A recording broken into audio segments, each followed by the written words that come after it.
Como que você entende o choque cultural nessa equação? Porque, assim, de um lado eu entendo a eficiência. Então, a eficiência, eu era financeiro de carreira também, então a eficiência é algo que, para mim, eu sempre me questionava nas empresas e falava assim, cara, óbvio, dá para simplificar muito mais, porque o que você vai gastar com o tempo de discussão das pessoas para chegar a um resultado, talvez é melhor tomar uma decisão procedimentada, um pouco assim? mais...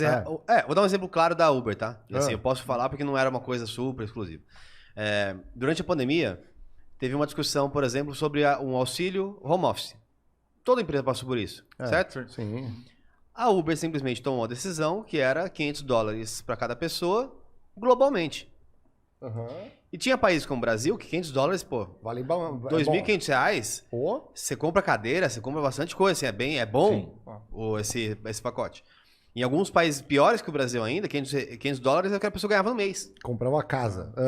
Não exagero. Mas aí, quando você pensa assim, pô, são 10 mil funcionários. 500 são, vamos dar aí, $500, então são 5 milhões, é isso? É isso aí. 5 milhões de dólares.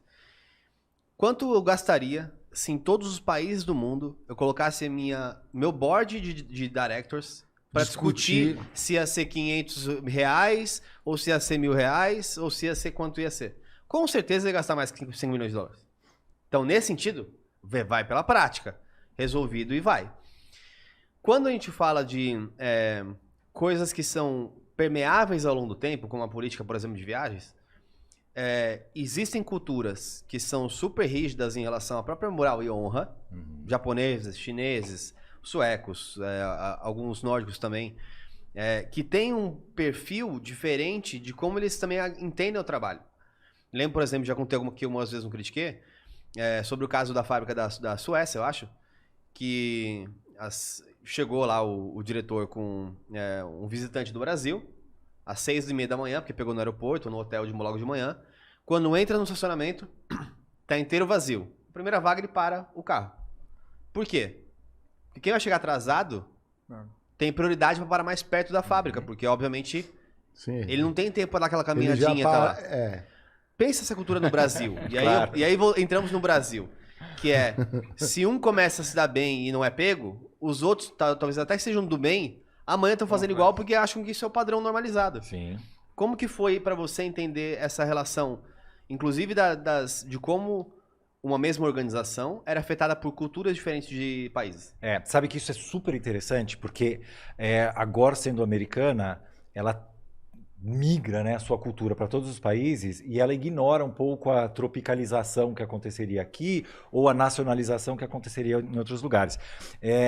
E isso realmente era difícil. Então, por exemplo, na hora de contratar equipes de vendas, a Gore não trabalhava com o conceito de compensação variável.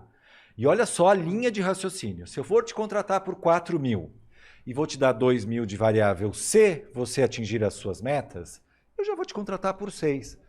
Porque eu sei que você vai bater suas metas. Eu confio que você vai bater suas metas e eu vou entender que se você não bateu suas metas, será uma contingência e não falta do seu empenho e interesse. Cara, isso aqui é um nível de estou emanando luz no alto da montanha. Gratiluz. Que aí a gente olhando de fora, fala, isso aí não vai ser sustentável nunca. Aparentemente é.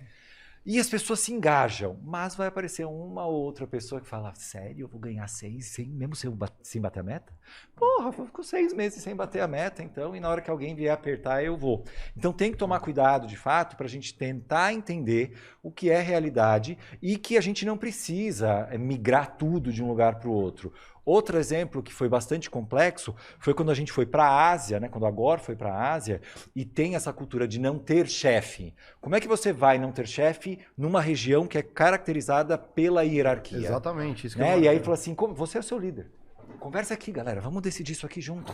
E a pessoa assim, senhor, eu gostaria de fazer exatamente o que você... Eu não vou mandar nada não, você que vai decidir aqui. Não, como eu começo a discussão? Eu preciso do gatilho hierárquico para ir. Então eu também preciso entender que se eu coloco isso para um grupo que não está preparado, isso tem uma certa crueldade também. Porque as pessoas não sabem navegar nesse lugar e aí elas não entregam o seu melhor. Até destravar isso... É gradativo. Existe um conceito que eu desenvolvi que se chama binômio do poder.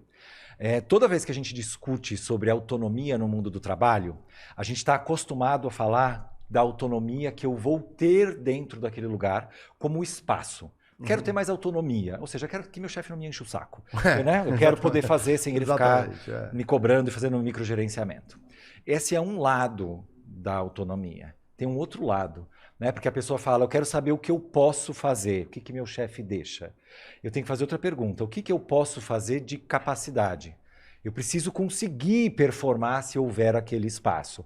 Então, na hora que eu falo do binômio do poder, eu tenho que ter o poder espaço, permissão, liberdade, e eu tenho que ter o poder que é capacidade e iniciativa. Porque tem gente que tem capacidade, mas não toma essa iniciativa. Se eu só ofereço espaço e as pessoas não tomam iniciativa, não tem autonomia de verdade. Existe uma autonomia artificial. E isso hoje acontece em várias empresas. Porque a pressão que tem hoje no mundo do trabalho é menos comando e controle e mais participação em grupo. Se as pessoas não preenchem o espaço que foi oferecido, vai aparecer um chefe que vai fazer comando e controle. Porque ao mesmo tempo em que a gente escuta as pessoas dizendo eu não quero mais ter chefe, a gente pode escutar chefe falando eu não quero mais ser chefe. Mas quando eu não sou chefe, as pessoas não performam. Todos nós tivemos algum chefe que foi filho da puta. Mas se você perguntar para os chefes, todos eles também tiveram um funcionário que foi filho da puta. Mas é que normalmente a gente não faz essa pergunta. Então vira um julgamento do mais forte para o mais fraco, sempre. E a gente só aponta para cima. Mas tem que olhar um pouco para todo mundo. Porque no fundo faz parte da essência humana. Esse olé se eu não tiver significado. Então tem que discutir o significado do trabalho. Qual é o papel dele na sua vida? Por que você trabalha? Por dinheiro, claro. A guerra com os boletos segue firme e forte. Perdemos miseravelmente. Ok, o que mais? Legal.